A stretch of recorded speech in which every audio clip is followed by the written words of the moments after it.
Guys, अगर आप phone पे एप्लीकेशन से एसआईपी करना चाहते हैं तो आज की इस वीडियो में आपको बताऊंगा कि आप किस तरीके से मात्र 100 रुपए महीने के हिसाब से फोन पे द्वारा अपना एसआईपी चालू कर सकते हैं।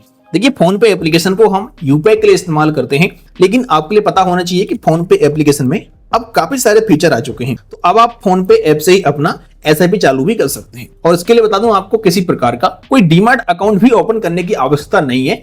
आप विदाउट डीमैट अकाउंट के ही फोन पे एप्लीकेशन में अपना एसआईपी चालू कर सकते हैं। तो इसके लिए आपको अपना जो फोन पे एप्लीकेशन है वो ओपन कर लेना, सिंपल सा। इसके बाद आप देखेंगे नीचे यहाँ पर आपको एक ऑप्शन मिलता है म्यूचुअल फंड का। आपको सिंपल सा इस पे क्लिक कर देना है। अगर आपको ये म्यूचुअल फंड का ऑप्शन यहाँ पर नहीं शो होता है तो आप सर्च वाले ऑप्शन पे क्लिक करके सिंपल सा यहाँ पर म्यूचुअल फंड सर्च भी कर सकते हैं। तो यहाँ पर आपके सामने म्यूचुअल फंड वाला ऑप्शन आ जाएगा। मेरे सामने यहाँ पर ऑलरेडी म्यूचुअल फंड वाला ऑप्शन आ रहा है, इस पर हम क्लिक कर देंगे। इसके बाद यहाँ पर इस प्रकार का ऑप्शन निकल के आ जाता है। अब यहाँ पर देखो, आपको फंड सेलेक्ट करना पड़ेगा कि आप किस फंड में पैसा निवेश करना चाहते हैं। तो यहाँ पर अलग अलग फंड मिलते हैं आपको।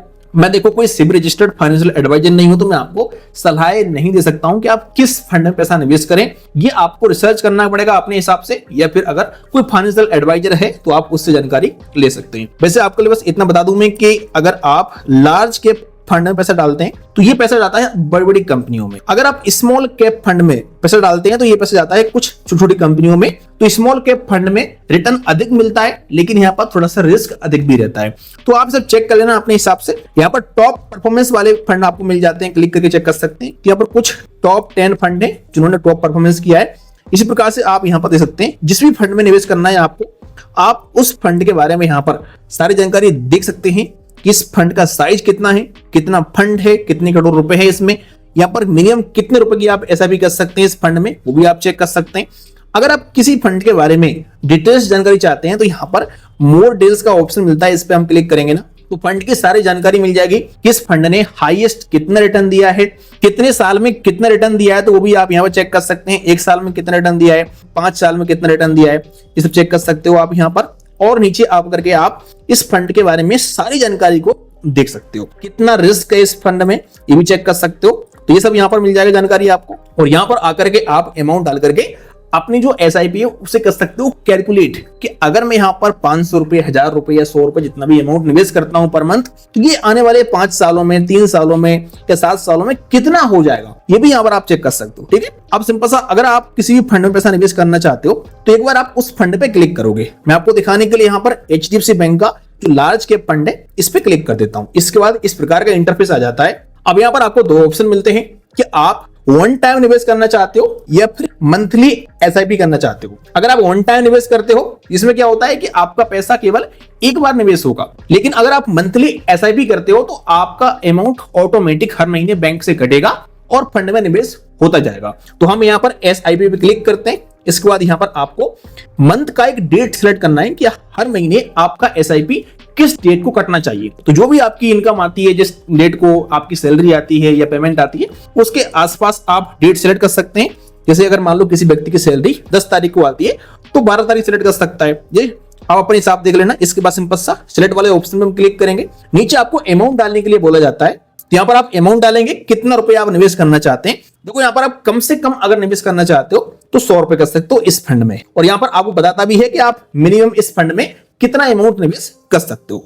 ठीक है, बाकी आप चाहो तो यहाँ पर 10,000, 5,000, 20,000 जो भी आपकी इनकम है उस हिसाब से आप यहाँ पर अमाउंट डाल सकते हो। अब नीचे आपको यहाँ पर इन्वेस्ट नाउ वाले ऑप्शन पे क्लिक करना है। इस प्रकार का यहाँ पर ऑप्शन आता है। देखो, यहाँ पर नॉमिनी ऐड करने के लिए बोला जाता है, तो यहाँ पर आपको नॉमिनी का नाम डाल देना है। किस व्यक्ति को आप नॉमिनी बनाना चाहते हैं उसका नाम डालेंगे। अगर नॉमिनी की एज 18 साल से कम है तो यहाँ पे क्लिक कर देंगे। यहाँ पर आप सिलेक्ट करेंगे कि नॉमिनी से आपका क्या रिलेशन है, आपके फादर हैं, मदर हैं, हस्बैंड है, जो भी सिलेक्ट करिएगा यहाँ पर। इसके बाद नॉमिनी का यहाँ पर मोबाइल नंबर डालेंगे, नॉमिनी की ईमेल आईडी डालेंगे और यहाँ पर आप नॉमिनी का एड्रेस डालेंगे और नॉमिनी की एरिया का पिन कोड डालेंगे। अगर आपका एड्रेस और नॉमिनी का एड्रेस सेम है तो आप यहाँ पर अपना ही एड्रेस भी डाल सकते हो।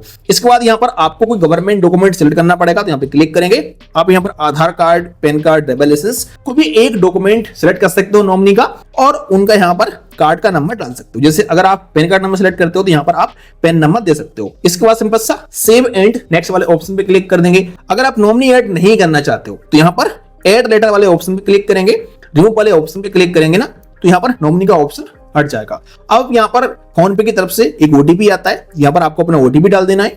इसके बाद सिंपल सा प्रोसीड वाले ऑप्शन पे क्लिक करना है। अब यहाँ पर आपके सामने इस प्रकार का ऑप्शन निकल के आ जाएगा। देखो यहाँ पर आपका ऑटो डेबिट सेट होगा, मतलब जो आपने अपना यूपीआई के लिए फोन पे से बैंक लिंक करके रखा है, उस बैंक को यहाँ पर आपको सिलेक्ट करना पड़ेगा। किस बैंक में आपका पैसा रहता है, जिस बैंक से आप जो ऑटो डेबिट है वो लगाना चाहते हैं, सिलेक्ट कर सकते हैं यहाँ पर। तो यहाँ पर आपको चेंज का भी ऑप्शन मिल जाता है, इस पर आप क्लिक करके अपना जो बैंक है वो चेंज भी कर सकते हो। ठीक है, बैंक सिलेक्ट करके इसके बाद यहाँ पर अप्लाई वाले ऑप्शन पे क्लिक करेंगे। यहाँ पर अमाउंट आपको शो हो जाएगा, एवरी मंथ किस डेट को आपको पैसा कटेगा डेट शो हो जाती है यहाँ पर। अब सिंपल सा आपको क्या है, इन्वेस्ट एंड स्टार्ट एसआईपी वाले ऑप्शन पे क्लिक कर देना है। अब यहाँ पर आपको यूपीआई पिन डालने के लिए बोलता है, अपना यूपीआई पिन डालेंगे और यहाँ पर कंफर्म कर देंगे। थोड़ा आपको वेट करना है। इसके बाद यहाँ पर इस प्रकार से आपका जो इन्वेस्टमेंट है वो हो जाएगा। देखो यहाँ पर HDFC bank large cap small fund में हमारा जो पैसा है और निवेश हो चुका है। सिंपल सा हम डन वाले ऑप्शन पे क्लिक कर देंगे। थोड़ा आपको वेट करना है। इसके बाद यहाँ पर इस प्रकार का ऑप्शन आ जाएगा। बैंक की तरफ से भी यहाँ पर एसएमएस आ चुका है कि भाई हमारा जो अमाउंट है वो कट चुका है और यहाँ पर आपको बस अब वेट करना है। अब यहाँ पर आपका जो इन्वेस्टमेंट है हो चुका है। अब हर महीने जो डेट आपने सिलेक्ट किया उस डेट को आपका पैसा कटता रहेगा और आपका पैसा फोन पे के यहाँ पर म्यूचुअल फंड वाले ऑप्शन पे आकर चेक कर सकते हो आप। पोर्टफोलियो में यहाँ पर आपको शो हो जाया करेगा आपका पोर्टफोलियो कितना बड़ा है, कितना इंटरेस्ट मिला है, माइनस में है, प्लस में है, सब यहीं पर आप चेक कर सकते हो आकर के। लेकिन जैसे आप यहाँ पर अपनी एसआईपी करते हो तो इंस्टेंट एसआईपी यहाँ पर शो नहीं होती है, कम से कम उसको शो होने में 3 वर्किंग डे का टाइम लगता है। इसके बाद ही आपका पोर्टफोलियो यहाँ पर शो हो जाएगा आपको।